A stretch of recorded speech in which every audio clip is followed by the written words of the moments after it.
And we are live. And if you can see me, there we are. Hey, now you can see me. How you guys doing? We have a new countdown clock. I know that it's a little lag behind, but it should show up any second now. And on the other ones, all right, so it's showing. So for the first time, we're doing Twitch, we're doing YouTube, we're doing X, and of course, we're in the premium dashboard. And tonight, we're trying all of them, including Facebook. And the goal here, just so you guys know, is that eventually we're going to find a way to converge all of this. I know there's going to be some lag time in between the starting, but I want to set up a situation where we have storm coverage and you just watch me do my thing and we're doing the forecasting. And as a premium member, which by the way is awesome for you guys here, you guys get to ask all the questions, and then the social media can watch what I do, and occasionally I'll take questions from them, and of course we'll look on monetizing all that stuff, and figure all that out because hey, gotta pay the bills. So last night for premium members, we had our live chat. We had our winter forecast live chat, one of the first few premium only live chats, and it was amazing. And I really want to thank everyone that joined in.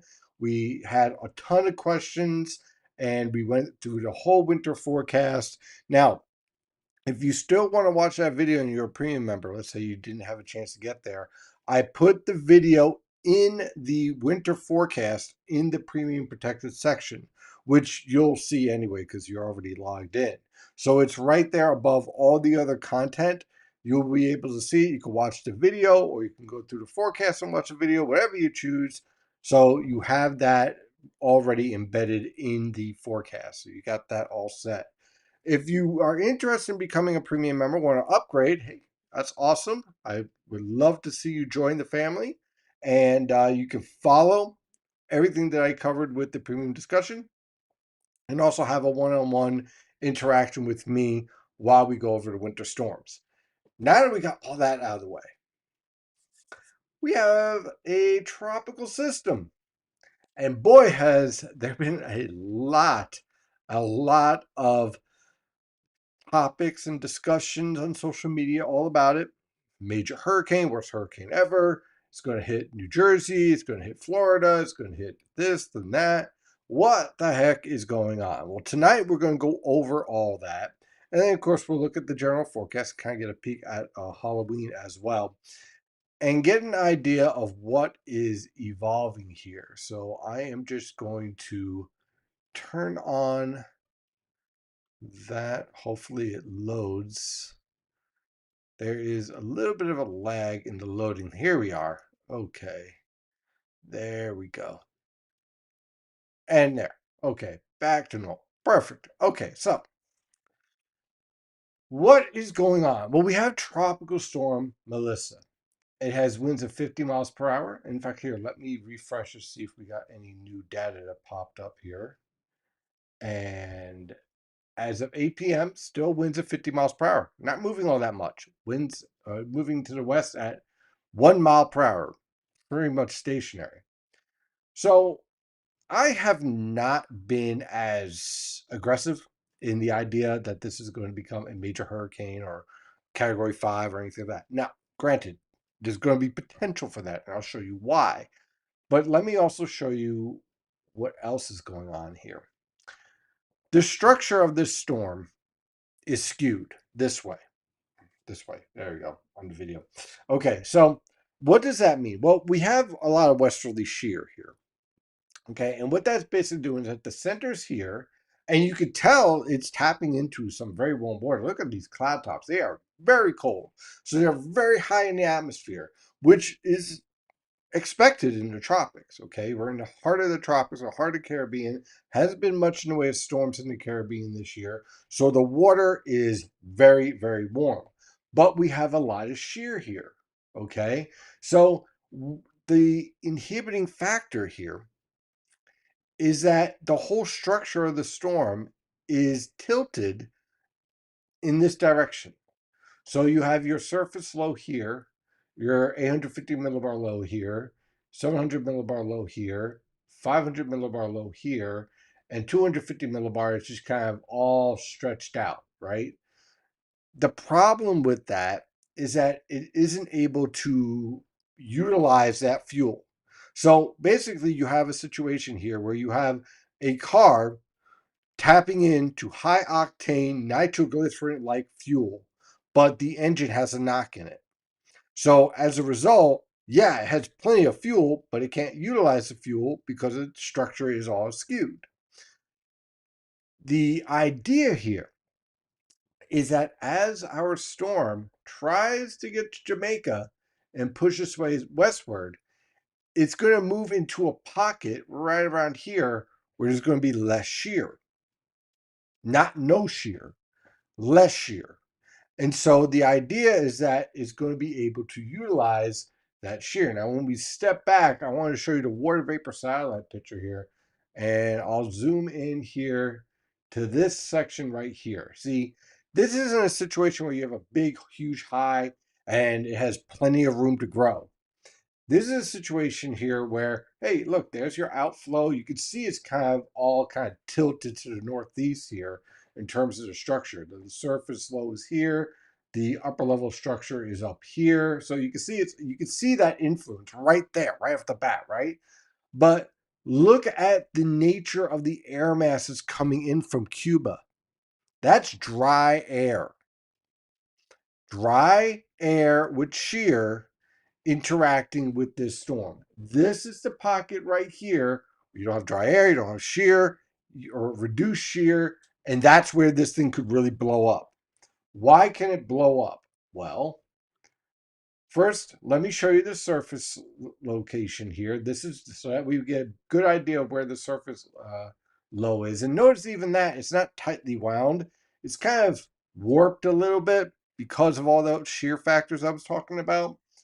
Now, let's take a look at the type of water it's sitting in. Okay, so again, let me just go back here. So it's centered right here. Let's say this is in the knob, so northeast of that. So here's that knob again. So typically, I have a little rule. If I'm looking at sea surface temperatures and I can see the colors because I'm colorblind, and it's red and magenta, that's hot. That's very, very warm water. This is over 30 degrees Celsius, right? So that's over 80 degrees. That's pushing towards 90 degrees type of water. So it's bathtub water. This is just plenty of fuel. It is just ready to be used. But the structure of the storm is inhibiting that. If if this storm gets to about here and kind of meanders around here under this vortex here in the water, and this is all of the water streams here, all right, connecting into the Gulf Stream. If it gets to about here and it reduced and that shear is reduced, I do expect there to be rapid intensification. But it's not a foregone conclusion because the structure of the storm right now, and this is why you have to wait to see how the structure is set up before you start jumping the gun with all these models. You need to see what you're working with first. So if this storm goes to a mechanic and gets the knock out of the engine and it starts purring and running just like it should, right, and it's ready to roar, then this thing's going to blow up. But it has to do that first. And as we all know with warm core lows, they are very, very finicky, and they're very, very sensitive. And if you get a little bit of dry air, you get a little bit of displacement, you get a little bit of shear, it can knock off that potential for rapid intensification. So that's what we're seeing here in this situation. So, what about all this talk about the storm track? So, first thing we have to acknowledge is that there's still a lot of volatility in A, the strength, which could influence the track, and B, the track itself. One thing that is pretty consistent is the trough that's going to be in play here. And I first want to show you the precipitable water values because I want to show you the type of air mass that's going to be interacting with this storm. This is some very dry polar air coming into the northern plains and into New England, and kind of like a dry Pacific type air mass coming into the southeast. Either way you slice it, it is not tropical, right? So that in itself is an inhibiting factor to this tropical system. Another thing that is interesting is that when this gets pulled north, and the question is not if, but when, it's going to be moving over Cuba, unfortunately. Now, Cuba is a very mountainous island, and mountainous islands and tropical systems are not good friends. What happens with the tropical system when it moves over an island like Cuba is that its circulation gets disrupted and it is capable of weakening significantly. So we have those factors here. When we take a look at the model guidance here, we're going to start with the European first, but I'm going to cycle through all the models real fast and show you the differences. And yes, we're even going to look at the Canadian because I wanted to touch on that. You can see the overall theme here is troughiness over the east. So everyone picks up on that and says, oh, wow, troughiness, the storm's going to get pulled northward. Yes and no. Yes, it will get pulled northward. Notice the orientation of this trough.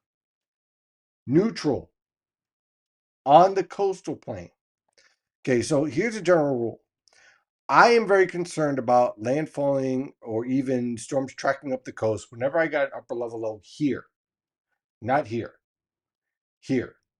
Why in the Tennessee River Valley? Well, when you have an upper level low in the Tennessee River Valley, then you get a northeasterly steering component into the mid-Atlantic, a la Sandy. Okay, because I'm going to say it because people have been mentioning it. It's in the air, so might as well mention it. This is nothing like Sandy at all.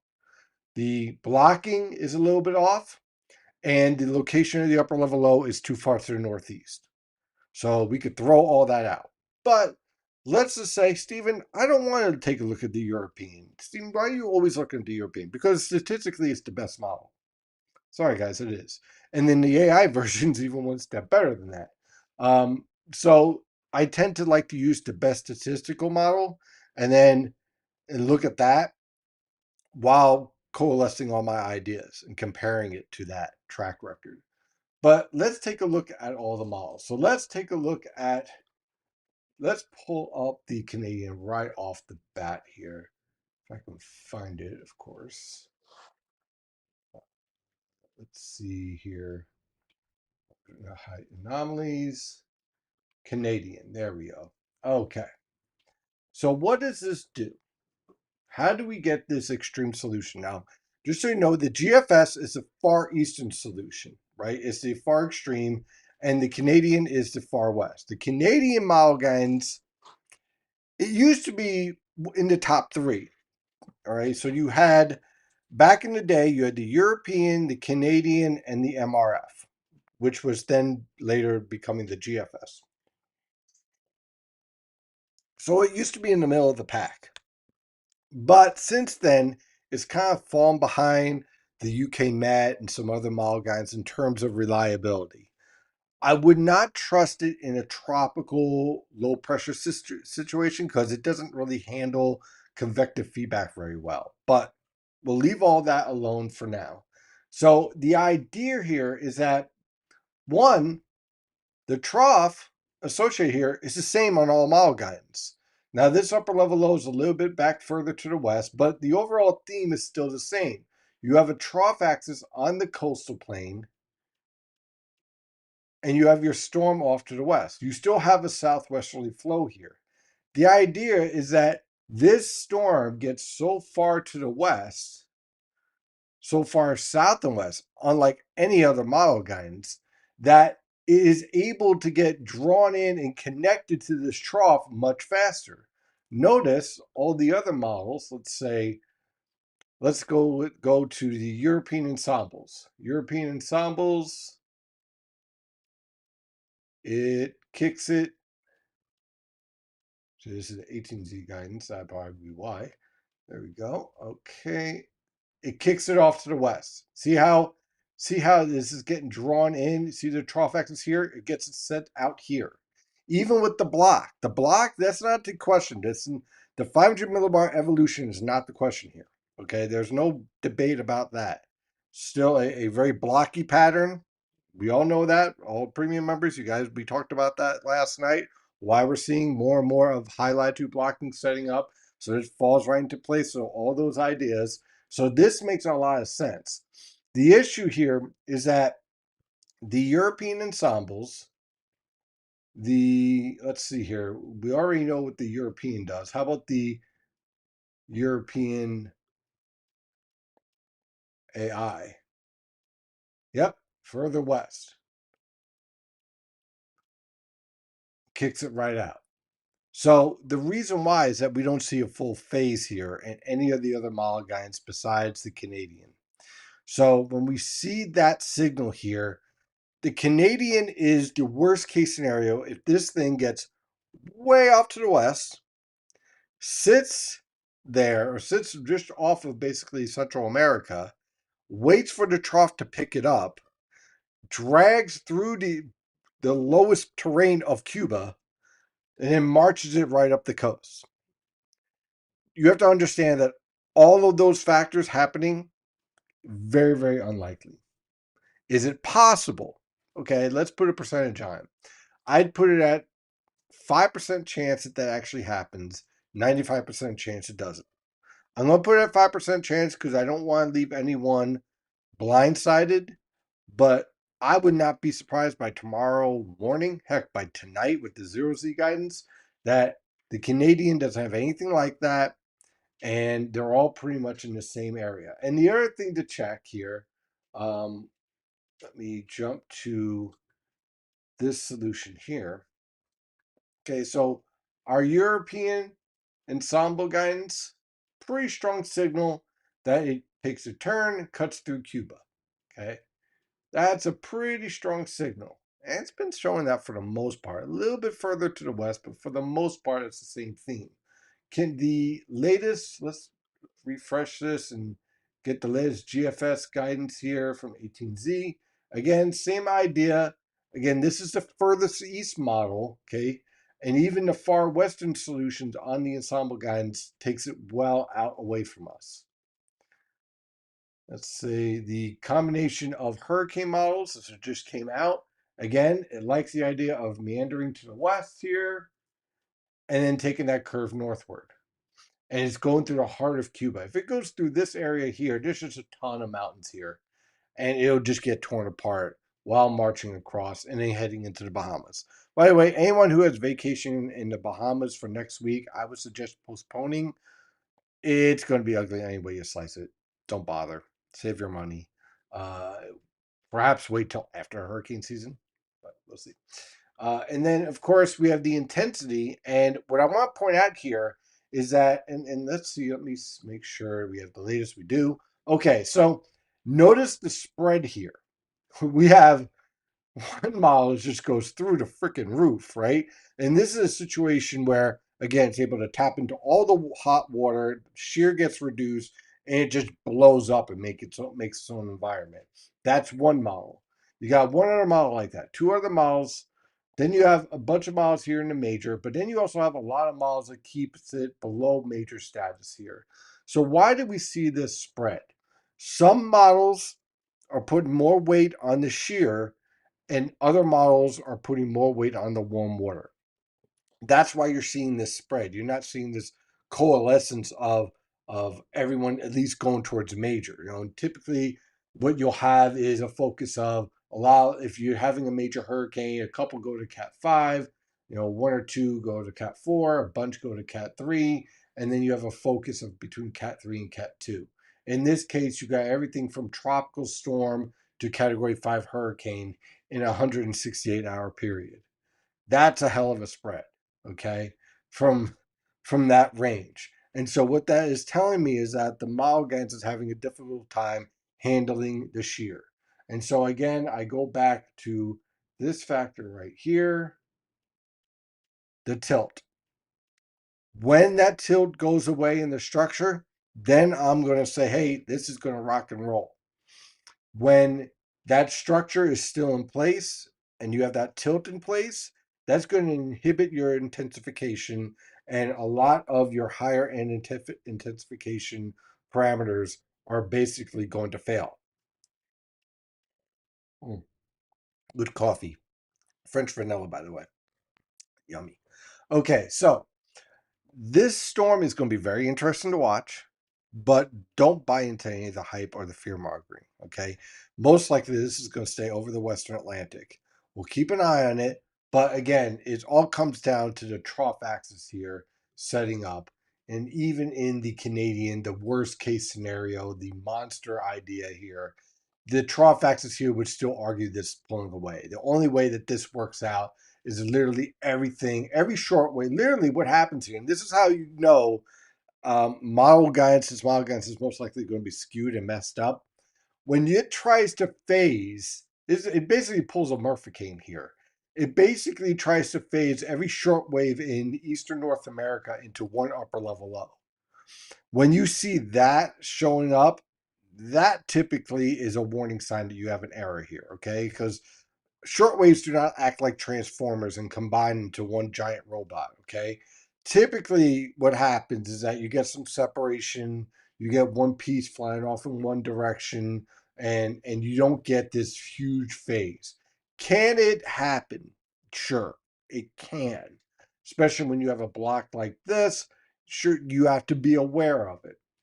But the potential here that you're going to phase every shortwave in Eastern North America into this huge upper level low and just spin everything right into the Northern Mid Atlantic is a little bit unbelievable. It's kind of sci-fi channel. Next, I'm going to expect some, sharks flying out of this storm next, coming out of the air. So I find this incredibly questionable, and most meteorologists do.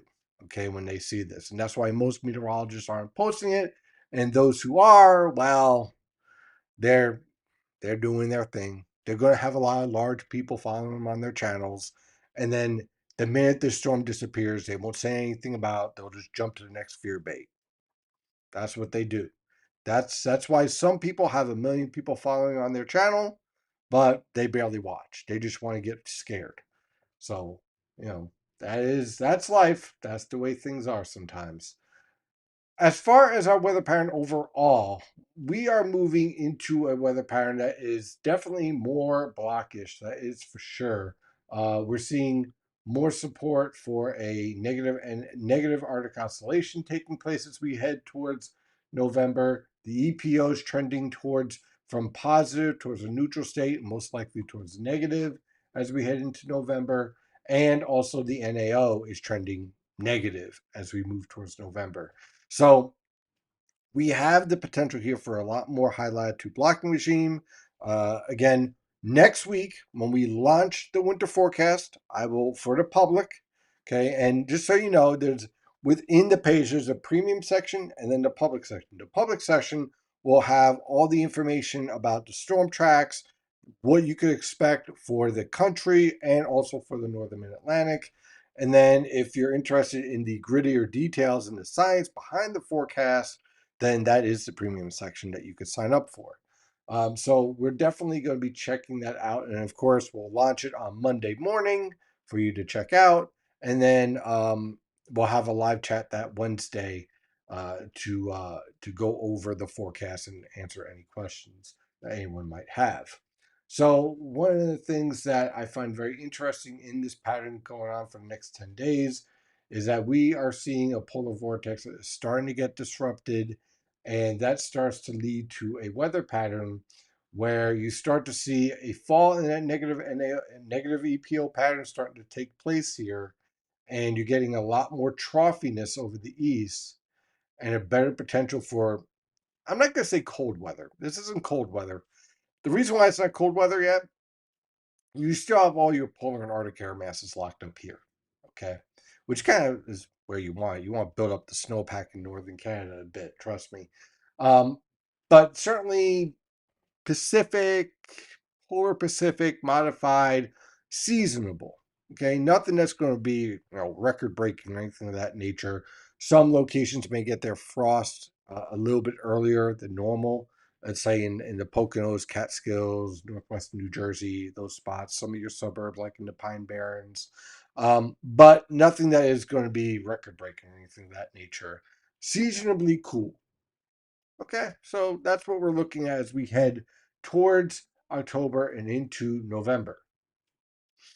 And just to kind of illustrate that, this is the 850 millibar temperatures here. And again, you kind of get this hint of these polar air masses, but you're pretty much in the United States dominated by a Pacific air mass, and all your polar and Arctic air is where it needs to be for this time of year, which is towards the Arctic Circle where it's building up that snowpack nice and strong. So now that we understand that, and we understand the overall patterns through the next 7 days, again, being cool and but dry as we head towards Halloween, and as we start November, wet but seasonable. So we get a little bit more rain, but more seasonable temperatures. Why is it so cool down here? More rainstorms, and instead of your tropical air mass, you get more of a Pacific air mass, which is much cooler for them. Okay, just remember, you have to understand temperatures in the 70s and 60s in Florida is kind of like a heavy coat for them, right? Honey, you live down there, right? Let's see, I mean, I was running around in t-shirts, so I mean. Right, but other people, you saw other people wear like a heavy coat. It was like 52 degrees. 52 degrees. There was a dude I knew who was like in like a full-on parka with the fur and the scarf and the whole thing. A full-on parka with temperatures in the 50s. You see my gloves? And yeah. Like, it's freezing. I'm like, there we go. So there we go. So currently, right now, it's beautiful. It's not too bad out at all. When we take a look at our WeatherTap radar, you see, again, our cold front's well off the coast. We have a few showers trying to push into eastern Pennsylvania, very light. A lot of your heavier rainfall is back here towards the Great Lakes with your upper level low centered. And you can see that very nicely here on our water vapor satellite picture. Just look at that spinning. And because this is going to be spinning and spinning and spinning, it's going to be sending shortwave after shortwave right through the region. And that is going to lead to a pesky shower here and there through the end of the week. Nothing crazy, no major storms are expected. And in fact, when you take a look at the 500 millibar pattern, it is pretty quiet all the way into Sunday. So if you have any plans to go apple picking, pumpkins, or setting up Halloween decorations, or just having a good time going to some sporting events, um, it's going to be beautiful. It's going to be fine. It's going to be typical fall weather. So get out there and enjoy it. So it's going to be pretty nice. Now, as we head towards Halloween, here is the question that we're going to be dealing with here with Halloween. If you get the upper level low sitting right over us, as we've been talking about, right? It's sitting right over the northern mid Atlantic. That means that all of your strongest divergence and diffluence, all your strong lifting in the atmosphere, is all out here in the coastal waters with our storm out here. Okay. We just remain unsettled. So it's cloudy, you get a nice shower, but overall, not too bad, right? Not too windy. You miss out on your worst storms here, and you just kind of deal with this unsettled conditions. So you end up with, let me see here, at 850 millibars, you end up with just these little weak short waves rotating around, a little bit breezy conditions, not a lot of moisture in the atmosphere. See, when you're down to this point in your precipitable water values, you're not dealing with a lot of moisture, so the rainfall, if any, would be pretty weak. 700 millibar relative humidity is pretty weak. Not bad at all. This would support some cloud cover, but not much in the way of rainfall. So we'll jump right to, oh, and by the way, the 850 millibar. Here's the cloud cover. Again, you have some clouds. Certainly it's going to be a cloudy day. A little dark, a little gloomy. Typical for Halloween, though. Not too bad. At least it's not thundering and lightning, right? And again, it's going to be cool. Definitely chilly conditions. But I wouldn't call this a stormy Halloween. I'd call it a cloudy Halloween. A little unsettled, an isolated shower here and there, but I think as it stands right now, not too bad for your ghouls and ghosts. We'll take a look at it again for next week. Of course, we'll be even closer then.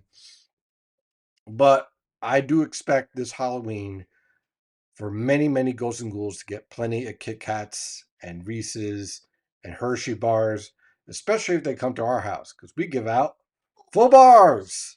There we go. So we're gonna have fun. The kids around here love us because of that. I think that's pretty much the only reason why.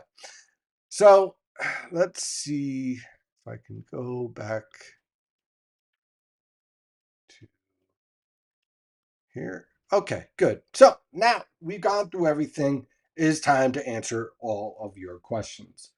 And let's see here. Good evening, good evening. First question, obviously, the 12 Canadian is being shared. Of course it is. Why not? We have to get those views up after, absolutely. The run is an extreme outlier, but I will say this trough over the eastern U.S. at this time is highly anomalous, highly volatile pattern. Yes, the key thing here is that in pretty much every model guidance, they all have the trough axis on the coast, which makes it highly dubious of this thing heading up the coast. Heading up into the Western Atlantic, 100%. Cutting between the U.S. East Coast and Bermuda, 100%. I definitely buy into that. Cutting up into New York City, I have to see a lot more data, and I have to see this storm getting entrained in that trough perfectly timed. I'm not saying it's 0%, but it's awfully low. Okay. Um, my comments about the GFS maps being posted is that relying on the GFS is like relying on your hyper sugared 6-year-old nephew to make your weekly NFL picks. Hey, sometimes sometimes that kid knows. Okay, sometimes, but not this time. The GFS is in this situation is one of those models that struggles with some of the latent heat release equations, and it leads to this feedback issue, and then it finally catches on once it realizes what the true environment is. um, I wish someone would fix it. Don't get me on a rant. I'd go on for like 2 hours on that. Unless the orientation of that roaring 250 millibar subtropical jet radically changes, it seems the hurricane is going to hit that and then push rapidly to the east. Yes, that's the same dry pattern I was showing, all that dry air. That's my wall. Okay, and that's why I'm skeptical of this storm heading up the coast, and B, it reaching category 5. I think there's going to be some inhibiting factors here. Now, I'll give you one outlier here. Okay, now let's think about this here. Let's say the storm is starting to get itself organized, right? And then because of that jet streak on the northern side, it enhances the northern outflow and it allows the storm to just explode. That is theoretically possible. Okay, so there's a potential right there. The hurricane model HAFS-A and I hate these models. There's two hurricane models, A and B, are also going to town on this like sub 900 millibar. Yeah, look, hurricane models tend to go a little bit wacky with in terms of their intensification. The hurricane models have gotten much better in terms of their tracking, but they tend to go off the board when it comes to intensification, which is why they usually go with an average with these models. It's hard to say exactly why. I mean, there are theories and there's research being done. Is it possible that it gets that intense? Well, I'll put it this way. Basically, the idea that is being shown here is that if, again, the storm is able to maximize all of that energy in the Caribbean, in theory, the maximum intensity this thing could, in theory, okay, I'm just saying in theory, if it was to maximize its strength to 100%, right? So let's just say when we're talking about superheroes, let's say if the Hulk went to 100% strength, right? Now, if the Hulk went to 100% strength, he could literally break the earth in half because he's the Hulk. Same thing with Superman. Superman went to 100% in strength, break the earth, but they normally don't, right? They hold back. What the hurricane model is trying to show is that if this storm goes to 100% strength, it could, in theory, get to winds up to 190 miles per hour, in theory. But typically, warm core lows or low pressure systems in general, and the atmosphere in general, just is not that efficient to get to that level of intensity. So that's why you typically stay away from it. So basically, if this storm goes Super Saiyan and just goes absolutely nuts, then yeah, it could reach that. But the chance of that actually happening is low. One thing that seems apparent at 250 and 500 millibars is that there's quite a bit of traffic in the Atlantic Basin, which, if it remains through winter, bodes well for slowing shortwaves down to create more opportunities for shortwaves and polar and subtropical jet stream interaction. Yes, there is certainly a lot of blocking going on, and the atmospheric weather pattern over the Atlantic and also over the Pacific is kind of resembling more of the LIE than a racetrack, right? So last year was kind of like a racetrack, and we tried to get these shortwaves to interact, and sometimes they did, but many times they didn't, and they produce a lot of phantom winter storms. This year, it's a little bit more blocked up, and so as a result, a little bit more potential here for some interaction. Not every time. We're not going to be that lucky. If you had every shortwave interact every time, I'll tell you what winter that is. That's the winter of 95, 96. That's the winter everyone references. That's the miracle winter if you're a snow lover, okay? Do you expect heavy rain around Halloween, or is it too early to tell? Right now, I'm not. Okay, I'm keeping scattered showers in the forecast, but I think a lot of your heavier rain is going to be off to the west. But again, a lot of this has to be worked out, and I think we'll have a much. By the time we have our chat next week, we will have a much better idea of what we're dealing with. Is there any tropical activity in the Western Pacific towards Japan and that area? Nothing of major consequence as far as I have been able to watch. Let's check out. Let's go check out Tropical Tidbit, see if that comes up here. Let's see here. Let's see if we have any storms out here. Let me do a quick search here. Might as well, right? And yeah, there's nothing really that is impressive or that stands out. You have some tropical depressions, but that's about it. Nothing that is like, hey, this is going to be a major problem or anything of that nature. So that's good news, right? So that was a pretty quick check. And we got another question coming in. Any potential impacts to our weather pattern if we get this up into the mid latitude westerlies? Oh, I see. Okay, so if this storm gets up to by the time the storm gets up to our latitude, right? The idea is that the strong westerly winds would kick this storm straight out into the Atlantic. So again, in order for this to have any impacts on us outside of, let's say, wave heights and some coastal flooding because of enhanced wave heights, stuff like that, and swells, um, is for this trough to phase this thing completely, which is again unlikely at this point. The problem here is the orientation of the trough. If I had an upper level low in the Tennessee River Valley and I had it in a situation where it was like that negative tilt, then I can make a case of this coming up into the Bahamas and then getting pulled back towards the coast. But this trough is set up in a neutral to positively tilted trough setup. So what that means is that you're going to have a south to southwesterly wind component coming out of the Bahamas, and then in the mid-Atlantic and northeast coastal waters, you're going to have a southwesterly component. So basically, the storm comes up like this, or like that. Camera. There we go. So it basically kicks right out into the Atlantic. If anything, I'd be more concerned if I was sitting in Bermuda. Not that they need it; they've been whacked around enough. Meaning the weather pattern as a whole as it curves up. Oh, okay, all right. So as far as the storm itself, I'm very interested in it because if it remains intact while lifting up towards the northern Atlantic, this is going to amp up the negative NAO pattern. And if it does, then November is going to be, well, there's a pretty good signs here. It's going to be rather chilly.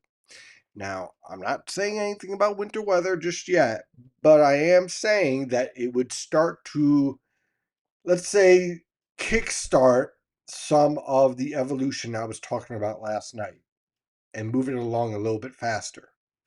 But we have to wait and see how this all plays out before we even start to entertain that and start to break down any of the details. That factor would definitely have to keep an eye on. Didn't Sandy Laws heading out and then got drawn to New Jersey from the east? Yeah, Sandy went out, right? And then that upper level low caught it, right? Because the upper level low that was sitting in the Tennessee River Valley was able to capture the storm, actually slowed it down and pulled it back. I've never seen anything like it. It looked like something like a slingshot, right? It just boom, pulled right back right into the Jersey coast. And then it absorbed that storm, and then we had snow in West Virginia, and we had a snowstorm, and then very chilly conditions and some snow, light snow, in the higher latitudes where we were in the northern Atlantic. It was a crazy storm. So yeah, it went east. It went east and then curved back to the northwest. But again, in this situation, you don't have that closed upper level low. You have basically a elongated trough with a positive to neutral tilt with a developing upper level low more towards the Great Lakes. Completely different scenario. And because of that Great Lake low, you have a situation where you enhance that southwesterly wind component and that steering component away from the Atlantic. So great question. Let's check out to see what we have in social media land. Holy smokes, we are very busy, and also we got some stuff in Twitch. Very nice. Susan doing a nice job too with tracking this stuff up. You're doing a good job. Okay, so let's see. We're going to bounce around and take a look and see what we have here. Let's see. Looking for. Let's see here. Storm. I'm trying to find some good questions here. Of course, now I'm starting to get the sniffles. If some Mets online talk about complete phase and full phase, can someone explain what those terms mean? Okay, so typically when you have a phase, right? What's basically happening is that you get an interaction of two vortices, two circulations in the atmosphere, and they interact in such a way that is complementary. Okay, so sometimes, and a good way to see this is actually fill up your sink with water, kind of, block it up, right? Okay, and get some soap and squirt some soap in it, probably like some hand soap, and then watch the circulations. And you could see the different vortices in the water interact, just like the atmosphere. Some of them interact and they break each other apart. They work against each other negatively, and some combine in such a way to make an even stronger vortice. So a lot of that is dependent on timing and orientation of the two circulations. And sometimes you could have a stronger circulation and a weaker circulation, and the stronger circulation absorbs it, all sorts of different components here. So, what you're talking about in the atmosphere is, in this case, the polar trough taking the tropical low and essentially taking that warm component and treating it like an amped up warm front and absorbing it and enhancing the cold core low that is driven by the differences in temperature. So a tropical low is driven by the release of latent heat, by water vapor being lifted in the atmosphere and expelled out. Okay, it's a heat engine. Cold core lows are driven by the differences in temperature, pressure gradient, the density of air masses. So it takes this warm pocket of just juiced up energy and moisture and absorbs it into the cold core and really amplifies that difference in temperatures. So it absorbs it, right? So you're not getting a combination, you're getting an absorption process. So that's what you're seeing. And extra light stream. What does the term convective feedback mean? Okay, basically, this is a term where you're trying to figure out the rapid rate of rising air and the release of water vapor energy. Okay, we call it latent heat energy. So what happens is that this is a very, very finicky, fine equation. And if you're off by just a little bit, it can create some wild results. So the model guidance sometimes gets this scenario where it it's a little off in the equation in calculating that latent heat release, and it creates unrealistic solutions. And typically, the way that they show up is like in bullseyes. And when you see that, it creates very powerful low pressure systems or multiple low pressure systems or wacky storm tracks, all sorts of errors. And the key thing is that you have to be able to read it and understand what those errors are, and then try to separate that from what's reality and what's real, which can be very difficult because, especially when you're dealing with a winter storm and convective feedback, it can lead to unrealistic snowfall amounts, but also it can mask an event that's called slantwise convection that can enhance snowfall in one location and kill snowfall in another. That's how you get like 30 inches of snow in one town and barely breaking 10 inches in another because of those snow bands. So that I could just go on and on.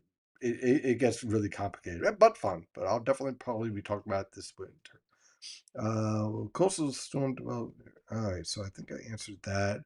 Uh, Trying to go. This is just great. Even without Melissa, do you think there's a chance of coastal storm around how? Right now, the coastal storm threat is pretty low for Halloween. I think everything's going to be to our east, but again, we'll keep an eye on it.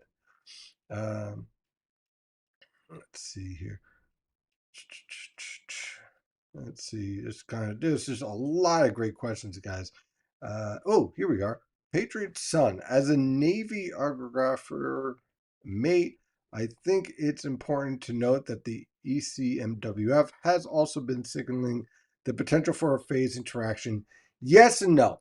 The European has been showing a slight interaction, but not a phase. Okay, it's been showing an interaction with the trough as it's lifting out, and then it phases over the northwestern Atlantic. But it does that by the time the storm is actually starting to weaken. So really, what the European is trying to show is that with the interaction with the polar trough, as the storm is lifting northward, that it starts to transition into an extratropical storm.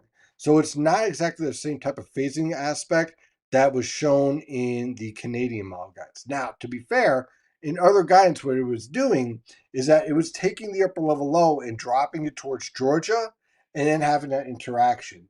That was a couple of days ago. And that's when on Halloween it looked like it was just going to be a complete downpour and heavy rain and winds. But what it's doing now is that it's taking that upper level low and putting it up in New England, which sets up a totally different situation and leads to more of a situation where the storm transitions and then gets phased into the polar jet stream.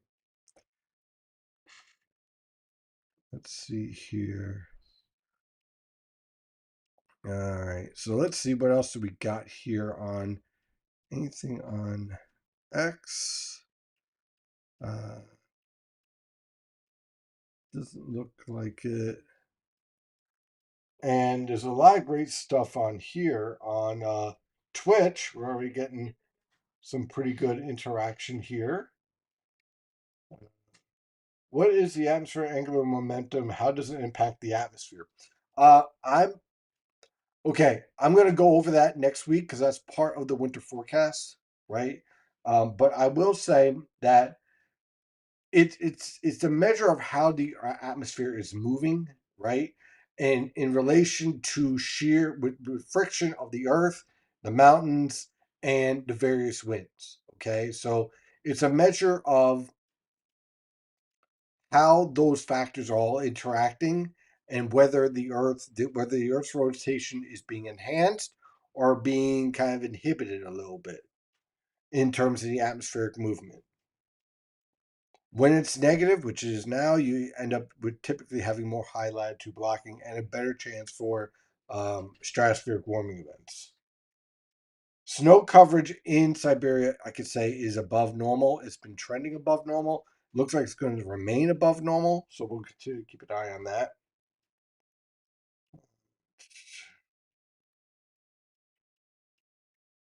Yeah, oh, definitely. Wind advisories can be a major problem for a lot of transportation companies. Absolutely. We'll definitely be keeping an eye on that. I think we'll be talking about a lot. Let's see here. Wow, there's a lot of great questions. I might bounce all over the place. Um, Back to the chat room.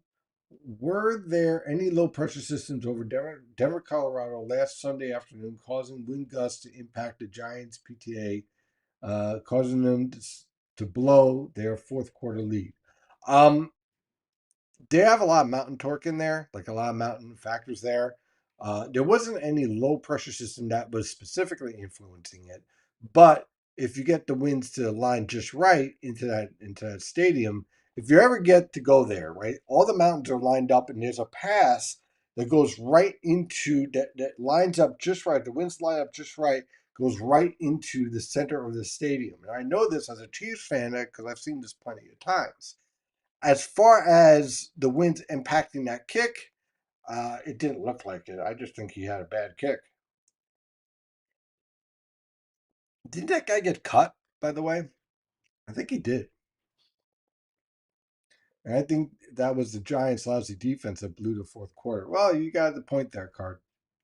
But hey, look, the Giant fans, just be patient. You got something good there. You just gotta be patient and build around it. Okay.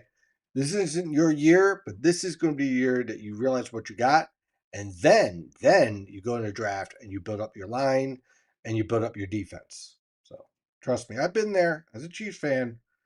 We didn't always win these Super Bowls. When Mahomes came, we had to build up the team around him.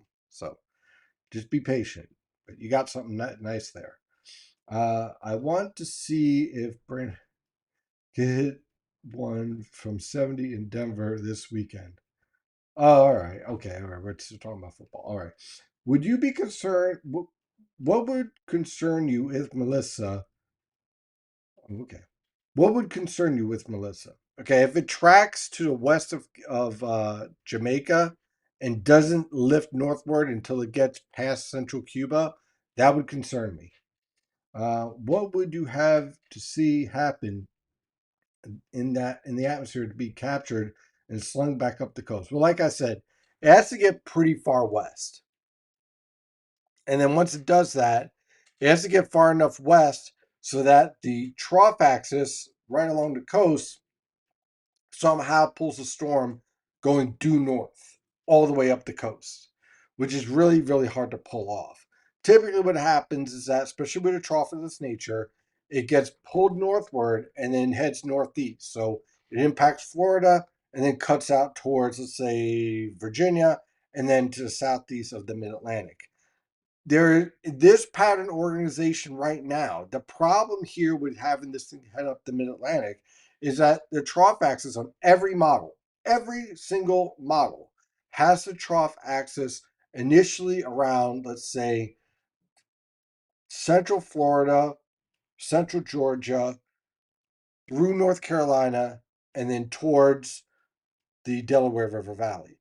So that trough axis that's lined up has to have the steering current all coming up from the southwest where the hurricane is, which means that it can't curve back to the coastal plain because all the winds are kicking it out to the east. So the only way that you're going to have a change in this is A, the trough axis remains further to the west, let's say towards, again, you get an upper level low in the Tennessee River Valley, which again, we're moving away from that idea. And you get more of a negatively tilted trough, which again, none of the solutions are showing that. None. So again, I would not be surprised if the Canadian model guidance completely loses the solution and it goes bye-bye. Okay. I would be very much concerned if you had a scenario where you had an upper level low in the Tennessee River Valley, a negatively tilted trough, and then that strong, let's say a strong block in the Canadian Maritimes. Okay, a strong high pressure system. If you had that, that would get me concerned. That would be alarm bells and it'd be like blaring all over the place. And I'd be very, very, very concerned, right? None of that is in place. None. Zero. Is there a way for premium members to watch you live chat from last night? Yes. Great question, Mary. What you can do, all right, is go to, let me see if I can pull it up. 1 second here. I'll see if I can share it too. Give me 1 minute. I'm going to pull it up.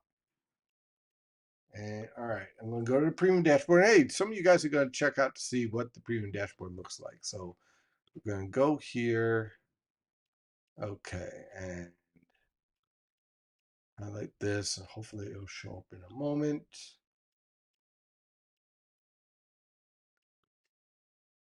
It might be a little stuck. Oh, hold it. There it is. System's running a little slow. I do apologize. Okay, so here we have the winter forecast, right? Ta-da. And by the way, for those of you who don't know, here's the premium dashboard. Look, we got the Halloween outlook. We have weather impacts, especially if you're a landscaper. You have your impact map, which, hey, you can actually zoom all the way down into your street. You have your upper level, you have your severe threat, your long range thoughts, your forecast video. For those of you who are energy traders, you got energy analysis. There's another area for your winter forecast. Storm thoughts for random thoughts I might have on storms, storm analysis, especially for the winter, and all your tropical updates are updated every day. So just kind of want to show that. And also past discussions as well that you can research and check out. So in terms of the live chat, you can either get it in here or down here. More, it loads. Scroll down. Very careful. So this is the start of the winter forecast. So everyone's going to see this anyway on Monday. So again, these are all the premium sections. Here's the public sections. And down here is the video where you can watch and check everything out. So again, this is right under the premium section. So there you go. So you can kind of get a little peek of our winter forecast. And yeah, there's about 8 sections. In the public section, you'll get these 3 down here. Okay, you'll get the top here explaining everything, and then the 3 up here. So you'll see all this stuff, and then this section down here, which you'll see. So there we have it. Not bad, right? So that is where we are going to be setting up with that. Let's see. It is almost 9 o'clock. Let's see if we have any more questions. The winter forecast will be released for the general public on Monday. So that is going to be a fun time for everyone. We're going to check that out. So Monday morning, you'll wake up, boom, it's right there for you to see. So it's going to be a lot of fun. Let's see here. Hello from Jamaica. We getting ready. Yeah, God bless you. Jeez, well, I mean, then you guys are prepared for it, right? I do not want significant snowfalls on the northeast coast in November. Historically, the rest of the winter is crap when that happens. Oh, I agree. No, I agree. Actually, if it happens around Thanksgiving, still you could pull it off a pretty nice winter. Early December too. But if you have snow over the interior in November, that doesn't impact your winter. Okay, but I get what you're saying. I do. I understand what you're saying. Let's see if we have anything else here before we shut down. But man, I am really impressed with some pretty good data here. We're gonna have to try and kind of change some of the screens here so I can see everything. Kind of move this because otherwise I'm like, hey, look at the side of my head. Hey, I need a haircut. You could use this to say, oh, I could use a trim there, I could use a trim here. So we'll do that on Friday. But I have to readjust some of these screens, get this set up just right. But overall, man, I think I'm happy with the first test run on Twitch and with everything else. Poconos getting snow in November is very different from New York City getting snow in November. Absolutely. I agree with you 100%. Um, so, yeah, I am very happy with what we did tonight. Thank you as always. It's 9 o'clock. I got to shut down or else I'm going to get a little sore throat. So, we're going to be back here, okay, when we have our winter storm, except we're going to be streaming instead of just doing video and breaks. So we're going to be looking at the storm live, drinking coffee, lots of coffee. We're going to break in every so often. I'll have to put on a little set up a little screen to like be back in 10 minutes type of thing. Um, but I gotta have bathroom breaks, absolutely. And I gotta have enough time for me to get up out of the seat and just stare at the snow too. So we got to do that too. But I'm really excited where this could go. So let the fun begin. That's it for tonight. And as always, stay safe out there.